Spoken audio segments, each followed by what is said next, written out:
Assalamualaikum warahmatullahi wabarakatuh. Perkenalkan, nama saya Desinta Meliania Dewi dengan NIM 19010026001 dari Prodi Administrasi Publik A, Fakultas Ilmu Sosial dan Politik Universitas Mula Warman, angkatan tahun 2019.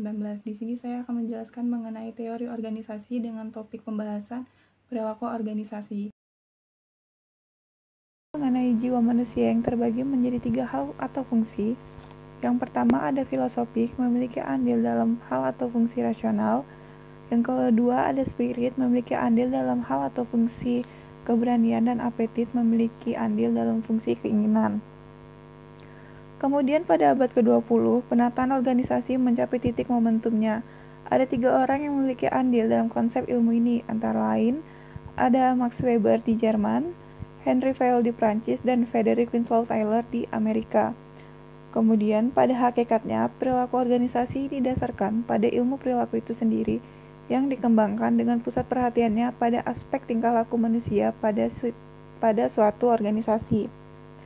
Menurut Max Weber, ada 2 hal yang menarik dan relevan mengenai perilaku organisasi, yaitu tertarik dengan berkembangnya organisasi menjadi organisasi yang besar.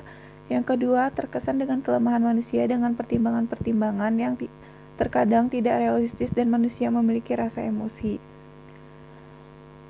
Menurut Max Weber, ia juga menjelaskan bagaimana cara pejabat memperoleh sumber otoritas mereka, antara lain sebagai berikut. Yang pertama, ada otoritas rasional yang sah dipegang oleh seorang pejabat dalam suatu hierarki. Yang kedua, ada otoritas yang tradisional diciptakan oleh kelas-kelas dalam masyarakat dan adat kebiasaan. Dan yang terakhir, ada otoritas yang karismatik ditimbulkan oleh potensi kepribadian dari seorang pejabat. Menurut Henry Fayol, pada tahun 1919 menerbitkan buku Administrasi Industri dan Umum tentang organisasi administratif, bahwa setiap organisasi terdiri dari unit atau subunit, yakni yang pertama ada aspek teknik dan komersial seperti kegiatan pembelian, produksi, dan penjualan. Yang kedua ada kegiatan keuangan. Yang ketiga ada unit keamanan dan perlindungan.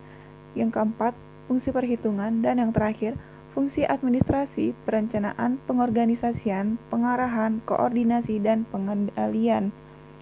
Teori yang diusulkan oleh Fayol ini dikenal dengan teori pendekatan fungsional. Dan yang terakhir, menurut Frederick Winslow Taylor, mengenalkan prinsip manajemen ilmiah yang mengusulkan 3 hal sebagai tujuan dari gerakannya. Yang pertama, untuk menegaskan lewat contoh sederhana bahwa Amerika Serikat telah dirugikan banyak karena tidak adanya efisiensi di setiap usaha pada setiap harinya.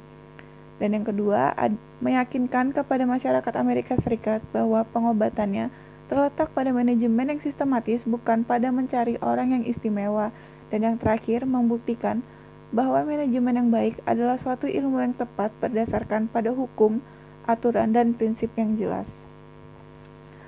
Kemudian, adanya gerakan hubungan kemanusiaan yang menekankan pada kerjasama dan semangat kerja atau moral karyawan.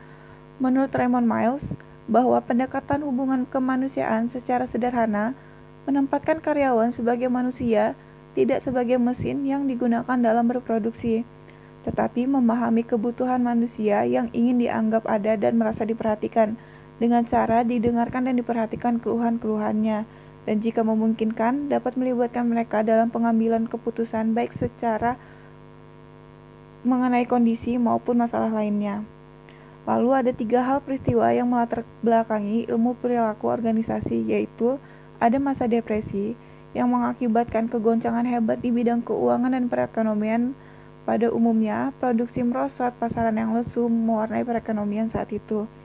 Yang kedua ada gerakan serikat buruh. Organisasi serikat buruh telah ada di Amerika Serikat sejak tahun 1972, namun organisasi ini belum memberikan pengaruh yang substansial terhadap manajemen. Dan yang terakhir, penemuan Hawthorne.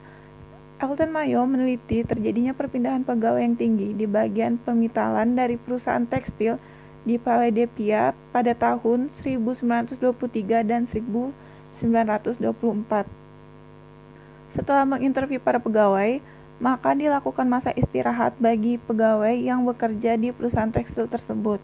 Hasilnya ternyata dapat mengurangi perpindahan pegawai dan meningkatkan semangat kerja dan sikap yang positif dari pegawai tersebut.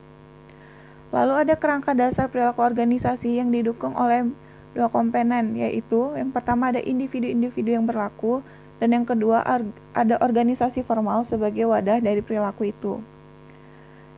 Kemudian ada 3 dimensi pokok dalam organisasi. Yang pertama ada dimensi teknis, kemampuan untuk mengaplikasikan pengetahuan atau keterampilan khusus. Yang kedua, dimensi konsep, kemampuan mental untuk menganalisis dan mendiagnosis situasi yang kompleks. Dan yang terakhir, dimensi manusia, kemampuan untuk bekerja dengan memahami orang lain baik dalam individu maupun kelompok. Kemudian organisasi berdasarkan pihak yang memakai manfaatnya. Mutual Benefit Organization, yaitu organisasi yang manfaatnya diutamakan untuk dinikmati para anggotanya sendiri. Service Organization, yaitu organisasi yang manfaatnya diutamakan untuk dinikmati oleh publik. Yang ketiga, ada Business Organization, yaitu organisasi yang sasaran utamanya untuk mencapai laba. Dan yang terakhir, ada Commonwealth Organization, yaitu organisasi yang manfaatnya dapat dinikmati oleh masyarakat umum atau sosial. Kemudian ada beberapa kriteria efektivitas dalam organisasi. Yang pertama ada pendekatan pencapaian tujuan, yang kedua ada pendekatan sistem, yang ketiga ada pendekatan konstituensi strategis, dan yang terakhir ada pendekatan nilai-nilai bersaing. Lalu ada beberapa keterkaitan disiplin ilmu terhadap perilaku organisasi. Yang pertama ada ilmu psikologi, yang berkaitan dengan pembelajaran, motivasi, kepribadian, resepsi, pelatihan, kepemimpinan, kepuasan kerja, dan lain sebagainya. Dan yang kedua ada keterkaitan mengenai disiplin ilmu psikologi yang berkaitan dengan perubahan perilaku, perubahan sikap, komunikasi, proses kelompok, dan keputusan kelompok. Yang ketiga ada disiplin ilmu sosiologi yang berkaitan dengan dinamika kelompok, tim kerja, komunikasi, kekuasaan, konflik, perilaku antar kelompok, teori organisasi formal, birokrasi, dan lain sebagainya.